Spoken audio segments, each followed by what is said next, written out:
Hello, everyone, and welcome back. I hope you were able to connect and have some really meaningful conversations with your peers while we are on our break, or if you were able to get a snack or some breakfast. Welcome back. We're going to go ahead and hop right into our first presentation / conversation with some amazing educators.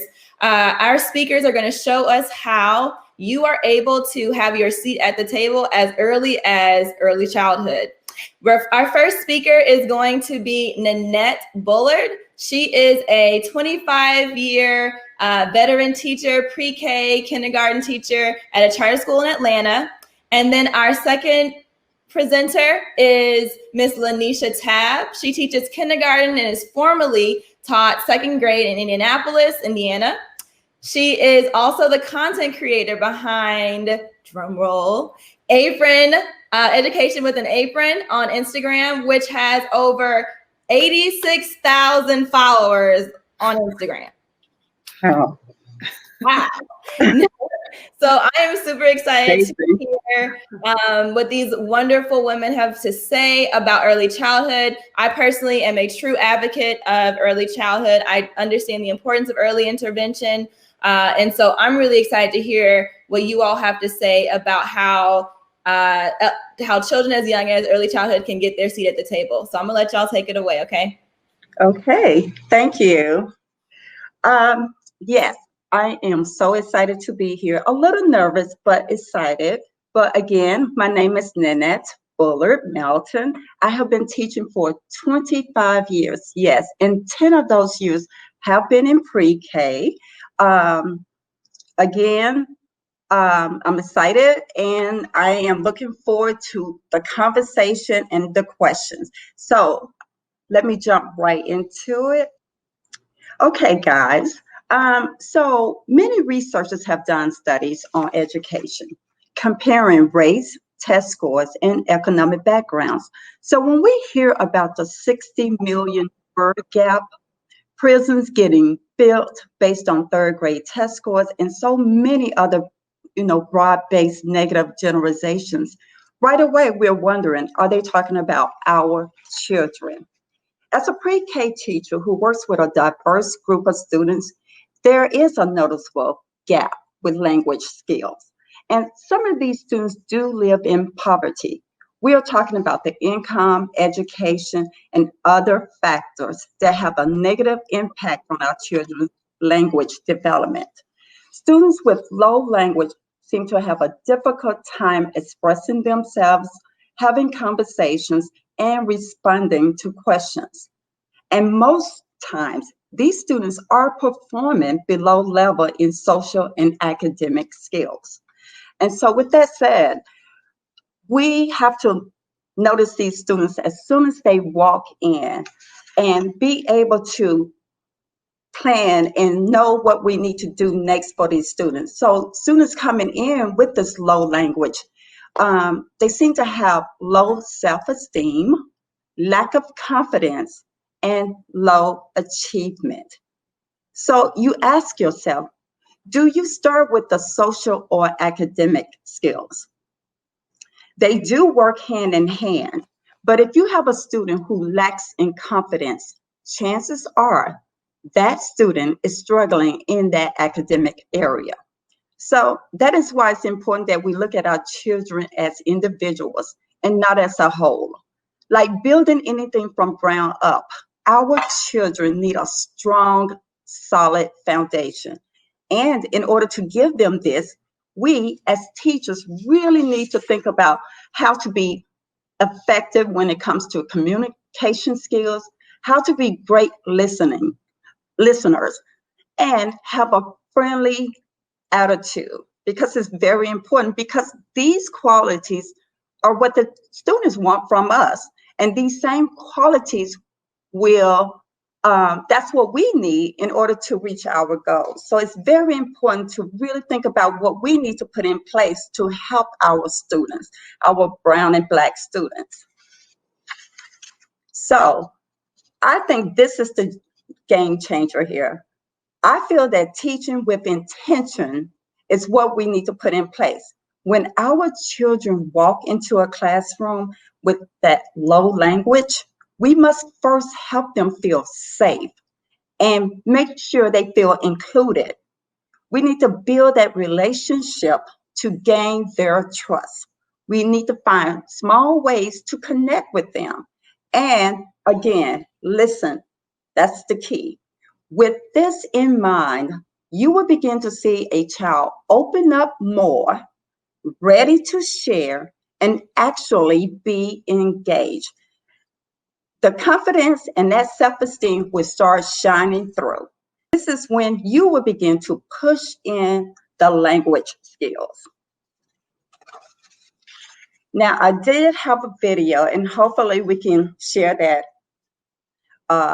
So I'm going to go on and talk about meaningful conversations. And I have heard this. Meaningful conversations with students is the way to learn who they are. The process of having that conversation with a child begins with tuning in. You need to notice what the child is doing before stepping in and ask questions. You need to just see what they're doing, take interest in what they're doing, and ask those open-ended questions. That's how we can get our students to start verbally, like expressing themselves. The vocabulary will build in this way. We need to listen to the students and keep that conversation going. And so this is how our students will gain so much more, knowing that someone is interested in what they're doing and what they're saying. And so again, I will share a video of a 4-year-old having a conversation with the teacher, answering a lot of who, what, and why questions. And so that's one part of it. And now with the presentation, if we can get that PowerPoint up, I can share a few other things. And are we ready?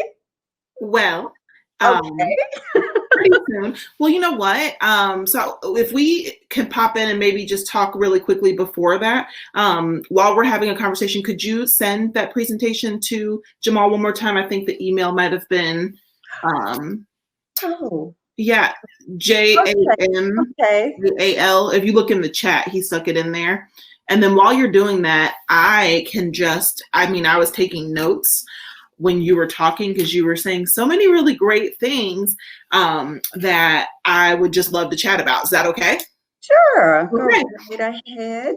So you started and you were talking about all of that data that came out years ago. I remember reading about how they were taking reading scores from third graders, and that's how they were deciding how many prisons to build and things like that. And that was so devastating to me. And I remember that being, because I've been teaching for 15 years. If I haven't introduced myself properly, my name is LaNesha Tabb. Like they said, I've been teaching kindergarten. Really, my entire career has been kindergarten, first or second grade. And it's very just this idea. I remember being early on in my career and hearing that data and then kind of looking at the kids in my class and thinking, oh my goodness, am I teaching with enough urgency? Am I giving them what they need in order to counter this? Because I don't want that data to stand, true. And so as you were talking about that, I was thinking of, and if you guys are watching, you need to get a pen right now and you want to write it down.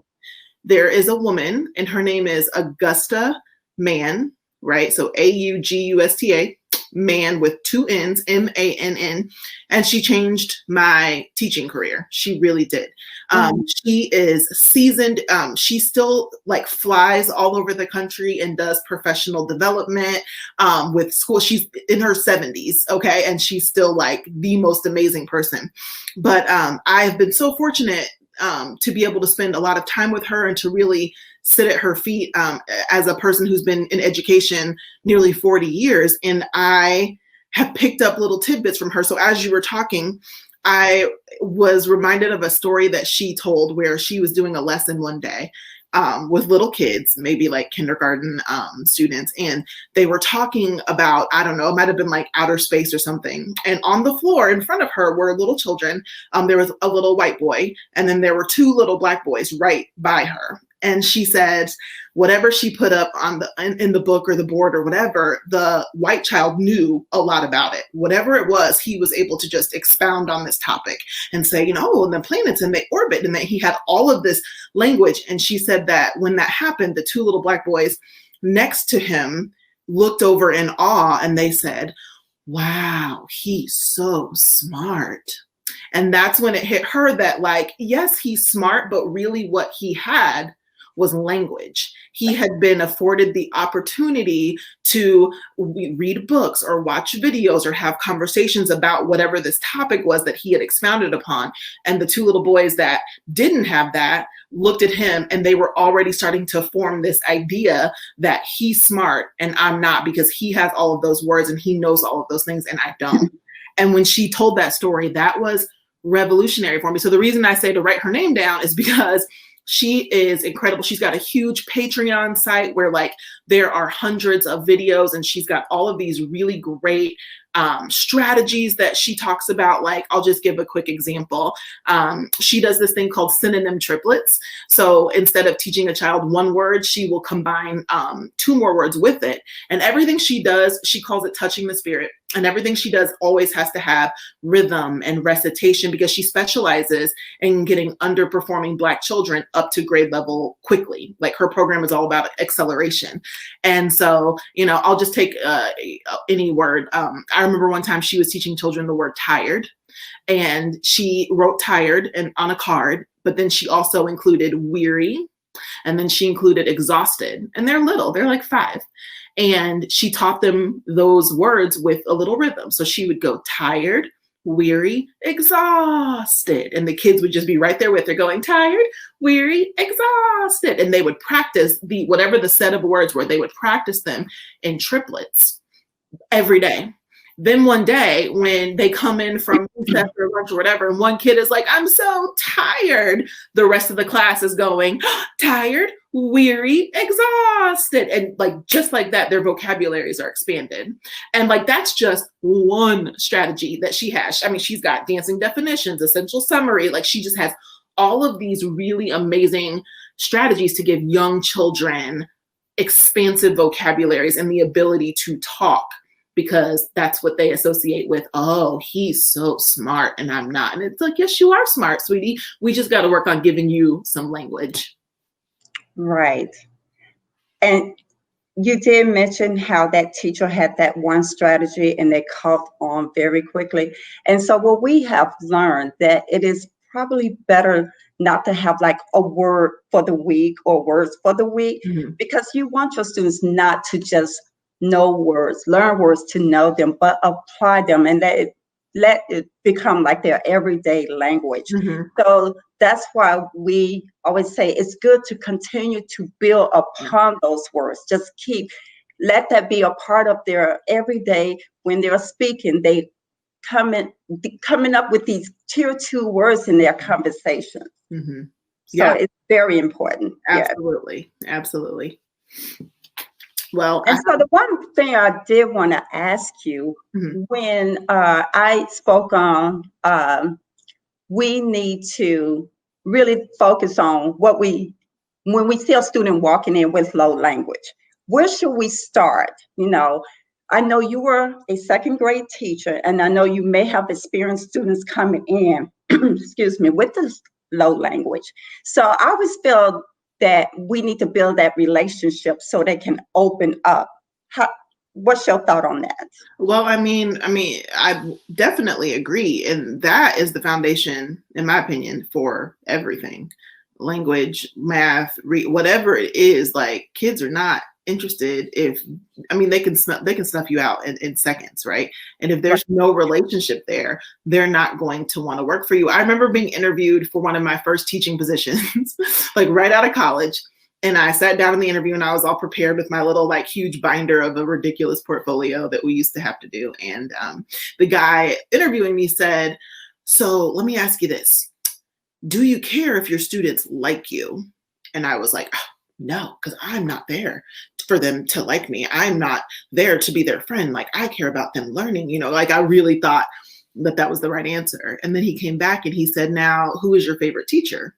And I told him, and he was like, did you work hard for that teacher? And I was like, well, yeah, I love that teacher. Oh, it kind of clicked like, okay. I definitely answered that question wrong, because he's right. Like, the teachers that I liked because I knew that they cared about me, I worked 10 times harder for them. Yeah.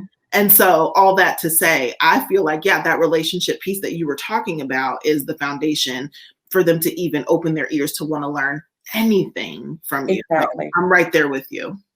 Right. Okay. And I know it's a little different now with the remote learning. And so it's just like, okay, so what can we put in place to build those relationships with our students? Because now we are doing it looking in a screen. So now we have to get very creative with it and not just say, oh, this will pass and then we will pick up in October or November. Because then, it's kind of like everything have been set in place. For sure. Are you asking how I'm building community? Yeah, exactly. So I know I have tried a few things because we have started.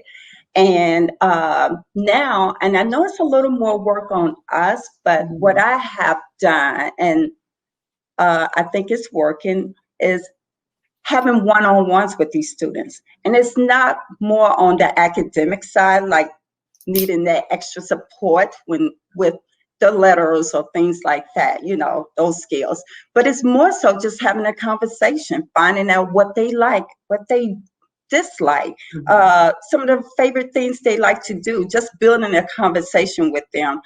Within this one-on-one, I have noticed a huge difference. And like their parents are saying, oh, my child is waking up, running to the laptop. Yay. So I'm like, okay, maybe this is working. I love that. So and here's the thing with that, like, everyone's virtual situation is so different that I am finding it hard to not give advice. I feel like in this arena with what we're dealing with now, it's like, okay, you just have to listen to what different people are doing and then kind of cherry pick what's going to work for you. Because I put out a question about it yesterday, like, what are you guys curious about with digital learning? And it's so expansive. And so even me just listening to you saying like, oh, I can have one-on-one meetings. I have 40 kids. And so to the reality of having like one-on-one social Zooms and still, running, it's not, but I can listen to you and think, well, maybe I can't have one-on-ones, but maybe I can do quads, or maybe I can meet with 5 kids at a time. And maybe I can do like a quick, just social fun, something with 5 kids, a getting to know you thing. And then they can get to know each other. And so, those are some of the things that I feel like I can also do as well. Yes, I'm trying out something next week. It's called the Lunch Bunch. I'm actually having lunch with them. And that's another way they can start meeting others. Yes. And so we're trying to come up and create something where they can almost have their own little social media thing going on, since we are using different technology devices. So we're like really trying to think outside of the box now. Right. I love that. And I was reading up on some things like that as well. And I even saw like how to utilize virtual parent volunteers when the little kids are home like that. And there was a really cool, since you mentioned Lunch Bunch, there was a cool idea where you could ask families to sign up for like a pretend cooking show. And so they could like, and like pretend like they're doing a show for everyone. So I thought that would, I like that. Yeah. So, okay. So it looks like we're going to have to keep chatting without the presentation, if that's okay. Or if you want to. That's fine. I just saw that as well. Okay. So I think we're good. Okay, cool. Well, I've got a few more things from what you said. I can talk about, or if you want to keep going, I'm happy. Go ahead. Okay. You mentioned, and I'd love to talk about this a little more. You were talking about getting in there and teaching with intention, which is I'm so right there with you.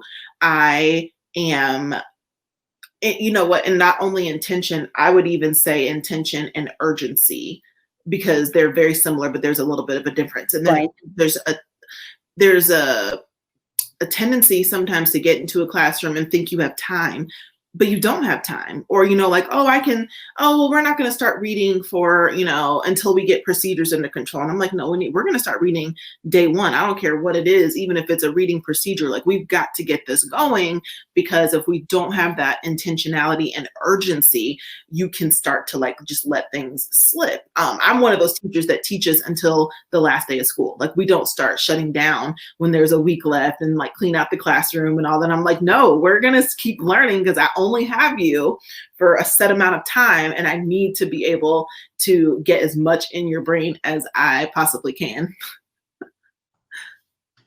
Yes.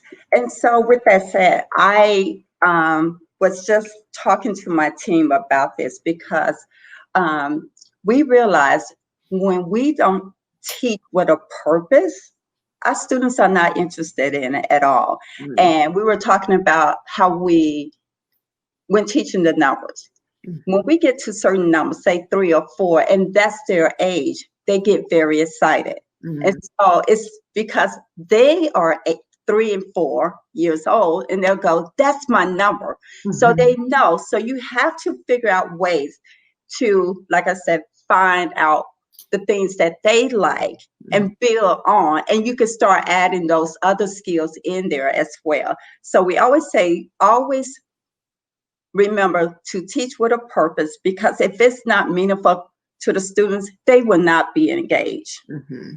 And so we make sure we plan in a way that we're looking at each student, like I said, as an individual and mm-hmm. seeing what they're like. And I can talk about this one student. We started school 3 weeks ago, and he was just not interested in any of this virtual learning, looking on the laptop at the screen every morning. So he would just give his mom the business. And so I had a one-on-one meeting with him. Mm-hmm. And I realized that he liked cars. Mm-hmm. He loves cars. And I said, you know what? I like cars as well. And he wanted to be a race car. He was talking about being a race car driver. I said, you will not believe this. My brother is a race car driver. And all of a sudden he lit up. Aww. He asked his mom to pick up the laptop, and they went into the garage of his house, and there he showed me his car. That I had no problems in teaching him any of the new things that we were learning, because some of the activities I made sure that it included a few cars. Uh-huh. So I got him. I was just like, this is how we do it. So he's like, now want to be on every Zoom meeting with us. Oh, I love that. And you're so right. And for me, I feel like as soon as I tell kids why, then I am able to get that connection. And when I say why, I love to tell kids why we're doing something. Right. Because I'm that way. If I'm sitting at a PD and there's something new rolling out, my first question is like, why? Like, what is this about to change? I have to know the why behind the what. And when the why makes sense to me, then I have no problem coming on board and being like, oh yeah, well, that makes sense. We do need to work on this. So let's go ahead and learn how to do this program. But when it's just like told to me what to do, and I think kids are the same way, even when it's like letters, like exactly. You have to learn your letters. Well, why? Well, because honey, look, if you don't know this, then you can't do this. And I feel like so many kids will be like, oh, okay, cool. Yeah, I guess I better learn these sight words because I won't be able to do that if I don't know how to learn. Right. But isn't meaningful when you force that on them. It right. doesn't mean anything to them. They'll learn it, but it's gone, Exactly. And so you have to reteach those skills. So why just go ahead and take the time on the front end, make sure you have everything in place so these students can continue to build and be successful. Yes. So, that's what you have to do to make the there we Hey, look at that. And so I pretty much have talked about all of the slides here, except for one, the video. I do want to share that. Okay. This one here, yes. Oh. And she's 4. Oh, I think.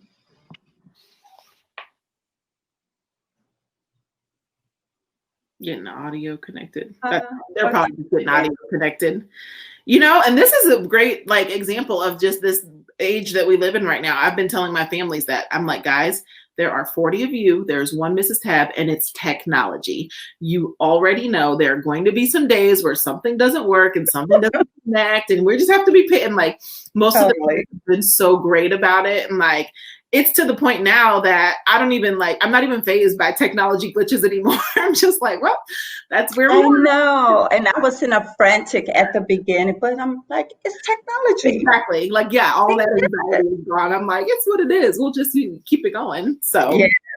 yeah. Well, and the only other like huge thing that I was thinking, well, huge, that's a little dramatic, but the idea, this is what I get all the time, because I don't know if anybody here is kind of familiar with the work that I do with Naomi O'Brien, but we decided to reimagine social studies, but for primary kids. We just got really tired of seeing, quite honestly, a lot of the things that are done in preschool. Like when my son would be in preschool and he would learn about like Johnny Appleseed and pumpkins and then gingerbread and then like all the thematic things, which we love. But the problem with that was we were noticing that they were getting that same lesson in kindergarten, and then they would go to first grade and get the same lesson there. Second grade, get the same lesson. And we were like, what in the world? So that was sort of the catalyst to get us to start shaking things up. And one of the biggest questions we always get is, but they're so young. How do you teach them all of these big concepts and they're so young? And I'm like, listen, here's the thing. It's that whole idea about teaching to the high and how teachers can't get their head around. But if I teach to the high, I'm going to leave behind these kids. And it's like, exactly. Yeah. Those kids will get there. They'll get further than you thought that they would have if you lowered your expectations and catered to the kids that are performing lower. No, you find the kid that can teach or that can perform, and you teach to that kid and you bring the rest up to that level. And so when you were sort of talking, I was thinking about how like even in preschool and kindergarten, I teach over their heads all the time. It's rough at first. Sure, it's rough at first, but guess what? They get there.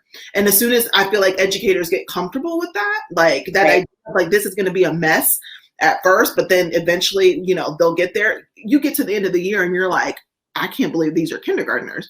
Because look at all the work they do. So. And, you know, and they are excited about that because they know they're using those tier 2 words. And when they do this, you can see a change in them in every area of learning. Yep. You will notice that. 100%. Yes. So, what do you think? Doesn't look like. Was there anything else in your presentation? Because I was taking all kinds of notes, and I'll read mine one more time. Okay. Or can you tell us what the video did show? I know. We'll imagine it. Can you tell us sort of what she said? Oh, yes. And it was actually a teacher in a center, and she was asking her student about emotions. And so the student had to find 4 things in the classroom will affect her in different ways. And she had to explain why. She had to say what it was and then explain why she felt a certain way when she had this one item. So it was really cute. And the student was actually saying the answer, responding in sentences, not just 1 or 2 words or yes and no. And so that's why it's really important that we ask students, you know, we ask them with the why question, but then you have to look at your students again, because if a student, you know, is not comfortable in speaking, then you will do a closed-ended question like a yes or a no, and build that student's confidence before you out there to answer a why question, knowing that they're not ready. So that's why it says it's always important to look at your student and see, you know, where they are before you put them out there, because you don't want to discourage them in answering. So you start maybe with a yes or no for those students who are not ready to answer a why question. And so this student was answering those why and how questions. Now in preschool, how long do you, I don't want to say allow that because it's not about allowing things, but how long do you give them that option before you're like, I think you have the words, you just don't want to say it? Okay, and then you start prompting. You do the yes and no, and then you start like with a starter sentence and let them finish. And then eventually they will get comfortable, but you just want them to be ready to do it. That makes sense. So like providing those sentence frames and Exactly. yeah, and letting them practice, or a lot of times that repeat after me thing works. Like if you want them to say the full sentence, like the dog went to the Model. whatever, and just say repeat after me, get them used to it. Yeah. I do a lot of those strategies. And I asked that question because that happens in kindergarten too, maybe even first or second, but like after a while, or if I'm like, but I saw you all during free choice and all during recess and lunch, but then when I ask you a question, you want to act like you don't have anything to say. So I was trying to figure out the gauge there. Yeah. And you know what? When I see that, I go and join in with the conversation. And so and just be a part of that conversation. Then you can get those why and how questions then, and then you can take it to the whole group on the carpet when you are discussing a story and try to relate back to something you heard or when you guys were talking to get that person comfortable in speaking. Yeah. I love that. And so so now I'm picturing just to build their language when they're so little. I know a lot of teachers do the practice of labeling everything and pointing to it. And then when here's another Augusta May, I hope you guys wrote her name down. She's amazing.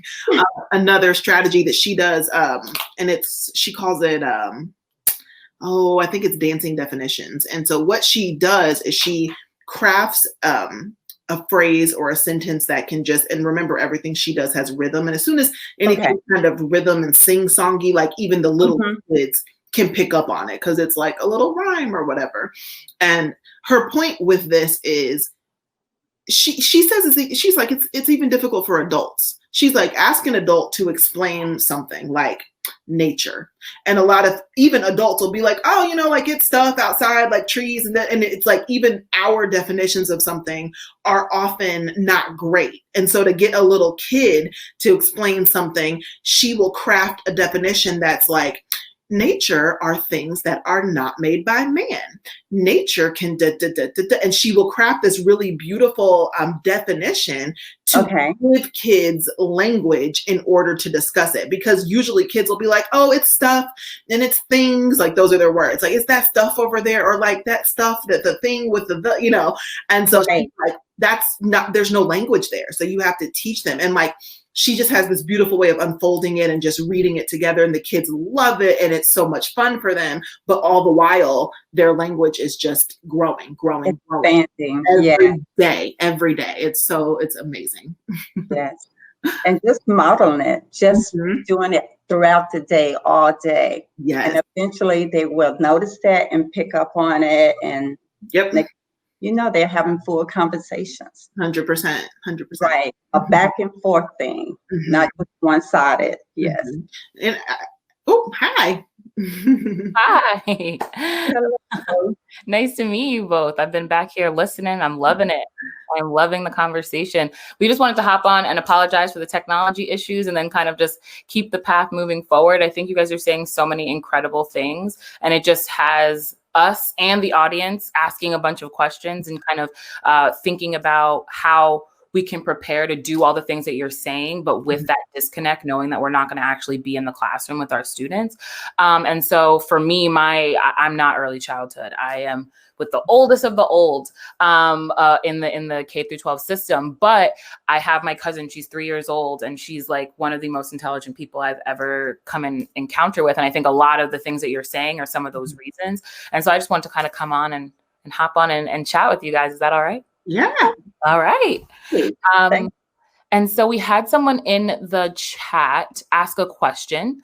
Joy Jonas wants to know, what are the basics that all students need to have at home so they're well equipped to perform remotely? She just says, I can imagine some families may not want their home seen. So what do you recommend for setup in homes so what their homes looks like isn't a distraction or a concern? Well, I know that our school have sent out background for the parents, and some are using them. And the ones who are not, it's not a major distraction. But for the most part, if the students are comfortable with it, because when they realize there's a background back there, they're now learning how to change their backgrounds. The students at the age of 4, and all of a sudden you start seeing all these backgrounds. So when we put it out there, they notice. And now I'm seeing that they are having, it's more a distraction now because they trying out different backgrounds while you're teaching.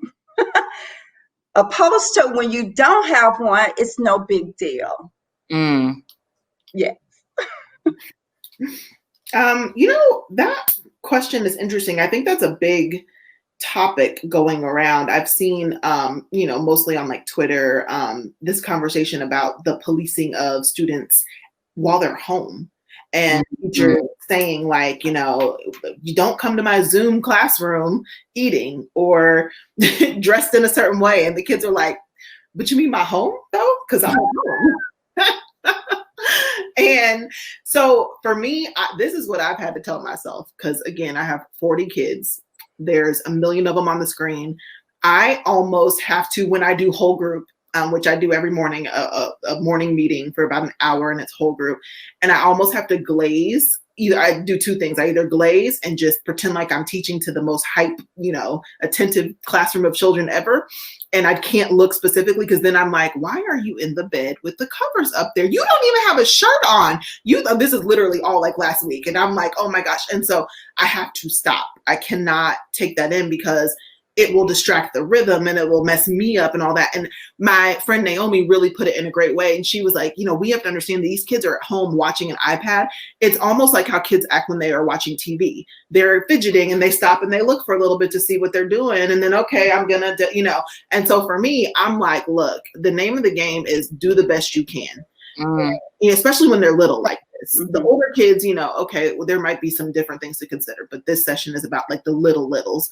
I'm just trying to do the best I can. There's no comparison to what could happen at home versus school. You can't compare the two. Of course, if I had your child 7 hours a day sitting next to me, eye contact, of course, it's going to be a very different experience than connecting with you a couple of times over, a Zoom meeting. And so the name of the game is do the best you can, right? Okay. I put a post up yesterday and somebody had said like, oh, I've been really concerned about whether or not virtual teaching is going to be effective. And I'm thinking to myself, of course, it's not going to be as effective as in-person teaching. I'm not going for that. And so many of the questions I've been getting are like, well, how are you doing small group? How are you building this? And I'm like, I get that. But if we don't shift the way we're thinking about this, and remind ourselves, this is temporary. Dear God, please let it be temporary. We're moving to an end, and it's going to eventually, hopefully, go away. So that means, again, name of the game is do the best you can while we're here. And I feel like that's all we can do, or we're going to drive ourselves crazy. Absolutely. I totally agree. So we have another question. Alexa Wright. Some schools are not allowing teachers to meet with students live. Do you have tips about relationship building without being in a platform that's kind of like this and being able to actually see their students?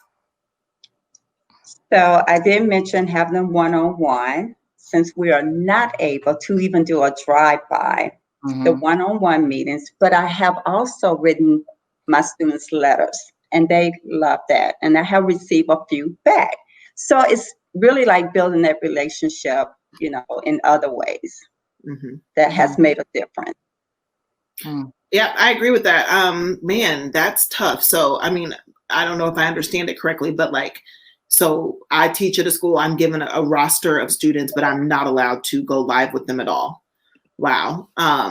So, off the top, I'm wondering, to build relationships in that community, is it 15-second, almost like little Instagram stories, but very personal, like, hi, Alexa, I'm so glad you're in my class, da, da, da, da, da. Send me something back or send me a picture if we can't meet live. I'm wondering what the platform is, like if it's a seesaw situation or something where there could still be a transfer of photos and videos, but it can't be live. If it's something like that, that's what I would do.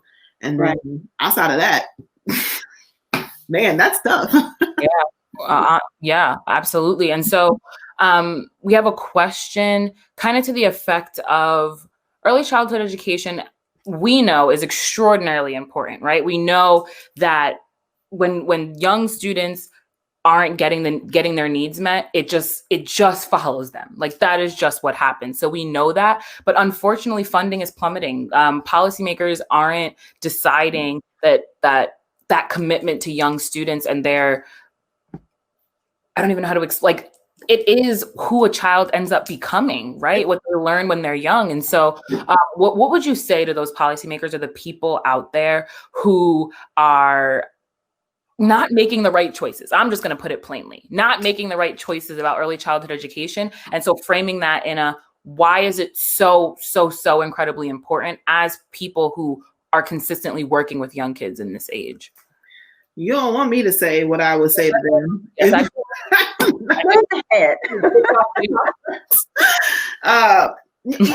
It is the effects of a capitalistic society. Okay, so it really, the whole system is just messed up. Like, you would have to burn it down and start it all over again, because the only reason it's not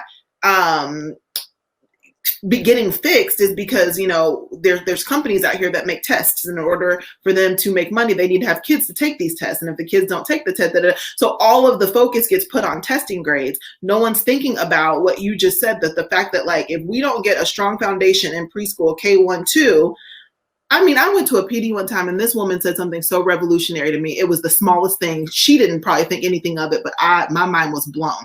She said, if we get it right in the primary grades, there shouldn't be a need for interventionists in the upper grades.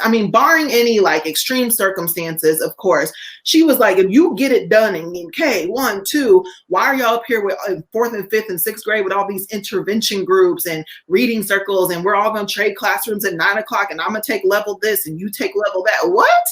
And so, but again, you can't get your principals and administrators on board with that, because they got to focus on 3rd and 4th and 5th grade, because they take the standardized test, and that therefore like leaves primary in the dust. Like, we are always in the dust, and it's a system issue. And like, so I would pretty much just like yell at them and probably cry and then leave.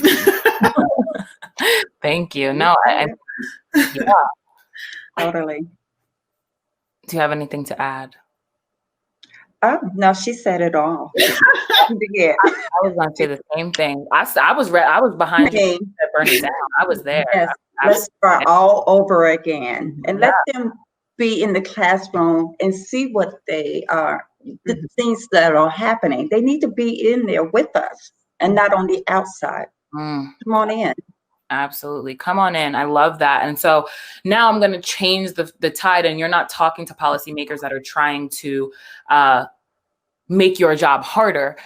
You are the policymaker. You are the person in charge. What is the first thing that you do in the context that we are currently in? COVID, the reinsurgence of the civil rights movement, Black Lives Matter, this moment in time that can never be recreated in my humble opinion. What do you do? What are those first 3 or 4 things that have to happen and that have to occur to make sure our babies, like you said, don't need interventionists when they get into 6th grade? I'm thinking they should. First of all, we need all the materials that the other schools, all the devices, technology. We need the people, the resources. We need everything to make sure that our students are getting what they need to be able to, move on to the next grade level. And we're not getting those things, especially right now, because their schools do not have Chromebooks or, laptops and all these things. So, we're still putting our students in this box. And I'm like, okay, so what do we do now? Yeah. I was taking some notes here, and that was pretty much the first thing I said. I would shake up all that funding, and I would fund the schools with equity in mind, not property taxes, so that the richest kids in the town have the nicest schools. And then y'all have the nerve to want to put letter grades on, like where I live. That's the move. Like, there's a area in town where all the rich people live. It's called Carmel, and it's like, oh, shocking, Carmel schools perform the best. Well, yeah, because they're the richest. They're going to do well despite the teachers, right? And they love to compare like, oh, Carmel schools are so great. And it's like, no, Carmel schools are not so great. You have kids that are going to do well in spite of you. It doesn't matter really. Like, okay, if you guys are so great, let's trade staffs. And y'all go down to the public school that has no funding since you're so great, and you teach your kids, and you then come back and holler at me. And so, you know, it's just the whole, that'd be the first thing. Like if the funding were equitable, not based on, you know, rich and poor and all that, like that would shake things up right there, because then you would also be able to bring in quality educators. That's the second thing I would do, would be to develop initiatives to attract and retain Black educators and educators of color. So that means you have to pay us more, because who's really trying to be a teacher? I'm out here with like 5-6 side hustles because my kids want to play sports. Because if I don't have those side hustles, I'm unable to afford, you know, so Yeah. I could go off all day, but those are two things. But everything that you're saying is so real and so it needs to be said, right? And that's why we try to create this space, because I think that we are in a lot of silos having these conversations. And I think, unfortunately, the people who need to hear it aren't listening. And so I think if we come to a collective understanding of, hey, what is it that we're looking for and what is it that we want to change, then it becomes a lot easier for us to be like, no, these are the demands. These are for lack of a better term, this is the Black education agenda, right? Like this is what it is. And this is what we're asking. And so kind of we have only like 10 minutes left, which is crazy that the time has gone by so fast. But what are the things that for you who are our early childhood educators, what are the things that you would, without a doubt, add to the Black education agenda? What if that was a document that's getting created? What is it that you would be adding to that? I would shut down current curriculum, especially in regards to social studies or history. And I would stop that heroification, which is what James Lowell calls it, where we teach these kids, Christopher Columbus and George Washington. And it's not that I'm saying don't cover them, and it's the same argument people are having all over the country in regards to the tearing down of Confederate monuments. And it's like, but you're erasing history. No, we're not erasing history. We're saying that you are making these people heroes, and you are putting us in a position where we're supposed to only pretend like they only did good things when that's not the reality. There's nothing wrong with saying, yes, George Washington was the first president of this country, and he did do a lot of great things to get us going, but he also owned people. What is the big deal about saying that? It gives you a more full and robust view of history. And once we start telling the truth about like these historical narratives, maybe our kids would be, more critical thinkers instead of the people you see grown adults in the comment sections now who are unable to even conceive the idea that Christopher Columbus didn't discover America. What? Yes, he did, because 1492, he sailed the ocean blue. And who taught you that? Your kindergarten teacher. And so, that would be the first thing on my Black education agenda. I would shake up history, and it would not be limited to February. It would be just history. Yes. History. Yes. I agree. And I just think about it, like how our children are going to schools that are named after these Black, people who have put us in a place where we are today. And they don't even know anything about these people, Martin Luther King, most of these schools. And you go, wow, we do this for a few weeks out of a year. But yet our kids, we are in this area and, we are in this school, in this space, and they don't know anything when it comes to, they know some, but not a whole lot when it comes to Black history. Absolutely. And even when you were talking, LaNesha, about the heroification, right? It's when we have conversations about Martin Luther King, we can say he was an incredible activist. He also cheated on his wife. Like we can hold both truths. We can do both things at the same time. Walk into them, yes. Thank you. And so I think that it comes back to even in the beginning of your conversation, we were talking about expectations. We expect kids to not be able to understand these concepts, but then you start talking to them and you start to get to know them, and they're like, yeah, I saw that on TikTok. Like, yeah, I saw that on whatever. And they already know the thing. If you talk to my 3-year-old cousin, we asked her, hey, what do you think about the protest? What's going on with the protest? Well, she said, well, Elmo said, she watched Elmo's town hall. Well, Elmo said that they're not treating Black people the way that they should, and that's not fair. And because of and she's 3 years old, and she's going into it and explaining how she feels about it. Kids are a lot smarter than we give them credit for. Yeah. So another question from those who are watching, Jason Keller, who is the author you mentioned when you said heroification. I'm trying to do, yes, thank you. I appreciate it. That is all we can ask, is to doing research, diversifying curriculum, trying to support students at the best that we absolutely can. If there are any more questions for the panelists, please share them, and they will, I'm sure they'd be glad to answer them. If that was too fast, the book that came from is Lies My Teacher Told Me, and his name was James Lowen. And it's not a perfect book, but what's perfect? You know, like everything's going to be problematic on some level, but there's a lot of great things in there that debunk so many of the historical narratives that we have been taught when we were little. Absolutely. Similar one is, what is it called? A People's History. That book also does a lot of kind of rewriting old narratives and things like that. Absolutely. Oh, wow.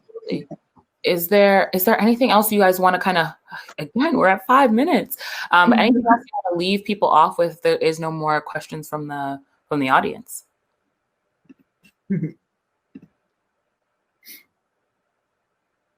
None. Nope. Nothing? Wait, did you ask us if we had something to say? Yeah, I wanted to ask if you had anything to close before the questions. I thought you were like reading comments to see if somebody was about to ask something. I did too. I'm sorry. So sorry. I'm doing both at the same time. I'm trying to read the comments, make sure I answer them. I just close out saying, now that we know the importance of lifting that language for our students, let's go ahead and be the best host for them. Let them be ready to talk the talk. It's time. Let them have a voice. Let them talk in the classroom. Let them share, conversations and do things there. Don't have a quiet classroom. It's good sometimes, but I think a classroom where there's conversations going on, where they are sharing, I think those things are very important because they're building that vocabulary, and these are the things they're going to really need when they get in that 2nd or 3rd grade, when it's time to take those standardized tests. Yep. I think it's very important.